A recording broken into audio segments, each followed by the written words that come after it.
Otomatis dia di dapur, pandangan matanya nunduk ke bawah, fokus kan sama apa yang lagi dia kerjain. Nah, di sebelah kanannya dia ini, tepat ada yang ikut ngeliat.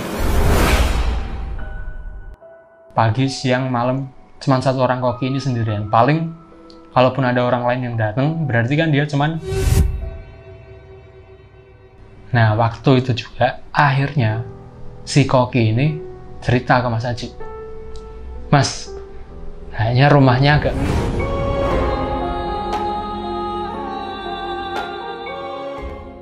Selamat malam, selamat datang kembali di Lembah Hitam. Kembali lagi bersama saya, Johnny Rafika. Dan di sini kita akan bawain cerita-cerita horor yang nggak lucu dan cerita lucu yang nggak horor seperti biasanya. Nah, sebelumnya saya ucapkan terima kasih dulu kepada teman-teman yang udah mengklik video ini. Semoga selalu dilancarkan segala macam urusannya, selalu diberi kesehatan, dan diberikan rezeki yang melimpah. Amin. Terus malam ini kita punya sebuah cerita kiriman dari teman kita yang namanya Edi. Ini sebuah cerita kiriman dari ibu kota sana. Jadi si Edi ini menceritakan pengalaman temannya ketika membuka sebuah usaha di ibu kota. Dan di situ kita sebut saja nama temannya si Edi ini Aji gitu ya. Jadi Mas Aji ini mencari sebuah rumah kontrakan yang harganya agak miring. Nah kan, ibu kota cari tempat rumah yang harganya miring. Kok harganya miring kenapa? Dari situ pasti ada ceritanya ya kan. Cuman sebelum kita masuk ke ceritanya, buat teman-teman yang belum subscribe, buruan buat subscribe biar kita lebih semangat lagi. Terus jangan lupa like, komen, dan share. Dan buat kalian yang punya pengalaman atau cerita horor lainnya, boleh banget buat kirim ke alamat email kita yang ada di bawah. Atau bisa langsung DM ke Instagram saya. Dan nanti kita cantumkan di bawah juga. Terus nggak usah lama-lama lagi, kita lanjut ke ceritanya.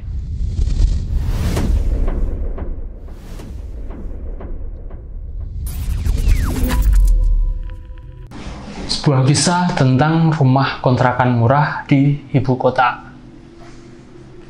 Jadi awalnya teman kita Edi ini mendapatkan, ya dia ngobrol-ngobrol sama temennya yang namanya Aji ini tentang pengalamannya Mas Aji.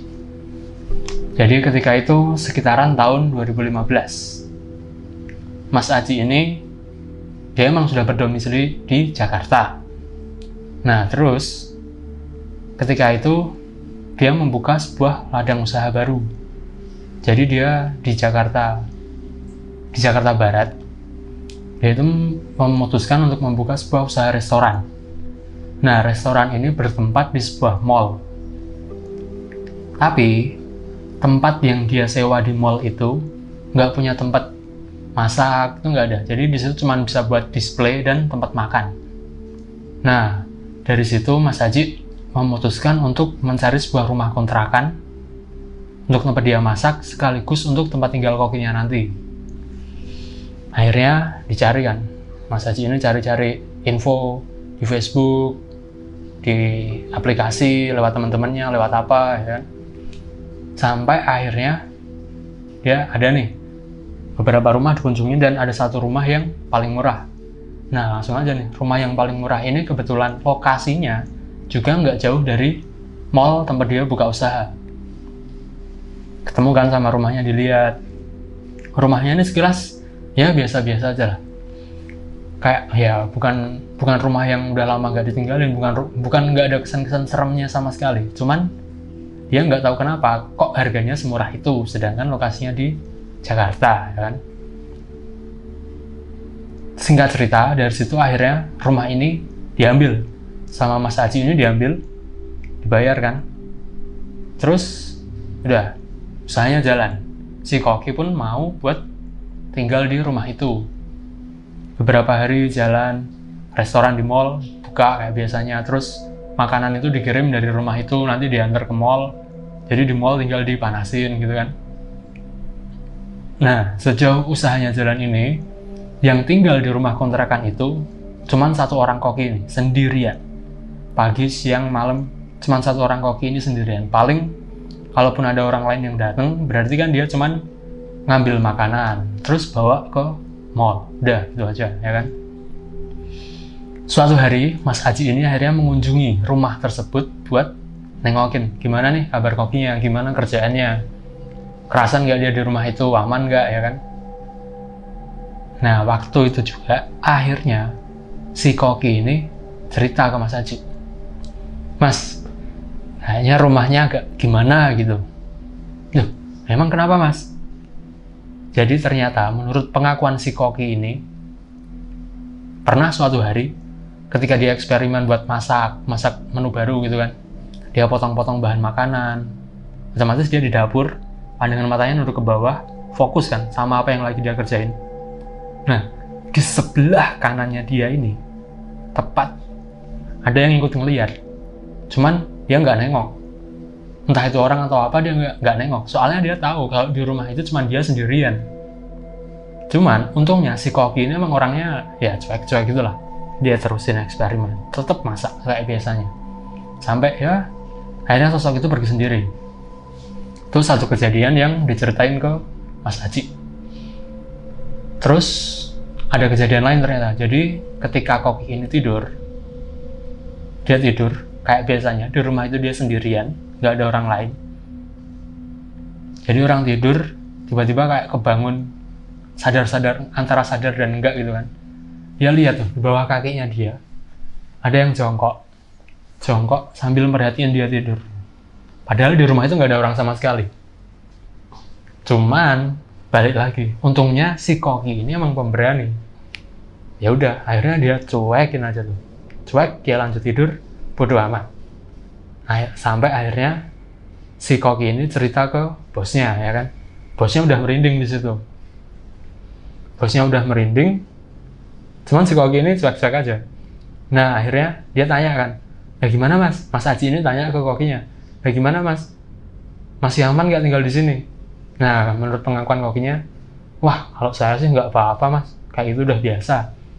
Soalnya dia tuh sebenarnya kalau ganggu enggak, cuman dia tuh memang penasaran aja, jadi kadang ikut ngeliat, ikut perhatiin ngapain sih. Nah menurut kokinya tuh gitu. Cuman kalau orang lain ya kan, apalagi yang mungkin teman-teman, gimana? Kira-kira kalau butuh kontrakan terus ada tempat yang agak murah, cuman ya ada yang penasaran gitu, mungkin seru ya. Nah terus suatu ketika Mas Aji ini keluar dari rumah itu setelah nengokin kokinya kan, dia nggak sengaja nih ketemu sama tetangga sebelahnya. Terus dia tanya tetangga sebelah ini, Mas, oh yang ngontrak di rumah ini ya? Iya, udah berapa lama Mas? Udah segini. Kok kerasan Mas? Si tetangganya itu bilang gitu. Wah saya nggak ninggalin Bu, yang ninggalin koki saya, cuman dia sih kerasan aja. Terus si ibu ini tanya, oh emang nggak kenapa-kenapa? Loh emangnya kenapa Bu? Ya enggak sih Mas, cuman ya dari tetangganya juga dia ngasih keterangannya nggak terlalu jelas gitu kan. Terus akhirnya si Mas Haji ini juga cerita, kalau saya sih nggak apa-apa Bu, soalnya ninggalin kokinya, dan kokinya emang fine-fine aja. Terus si tetangganya ini tanya, Mas emang dapat harga berapa? Gitu kan. Nah si Mas Haji ini giliran dia cuma senyum, ditanyain tentang harganya, berarti pasti kan murah banget. Ya, sekian cerita yang dikirim dari teman kita Edi tentang pengalaman Mas Aji yang mendapatkan sebuah kontrakan murah di daerah ibu kota. Itu guys. Terus buat kalian nih mungkin yang pernah ngekos atau mungkin pernah cari-cari rumah kontrakan, apartemen atau apa, dan di situ kalian menemukan kejadian-kejadian yang ganjil, kejadian-kejadian horor, boleh banget buat kirim ceritanya ke alamat email kita yang ada di bawah. Terus jangan lupa like, comment, dan subscribe. Dan terima kasih buat kalian yang sudah menyimak cerita ini sampai habis. Dan sampai jumpa di episode selanjutnya.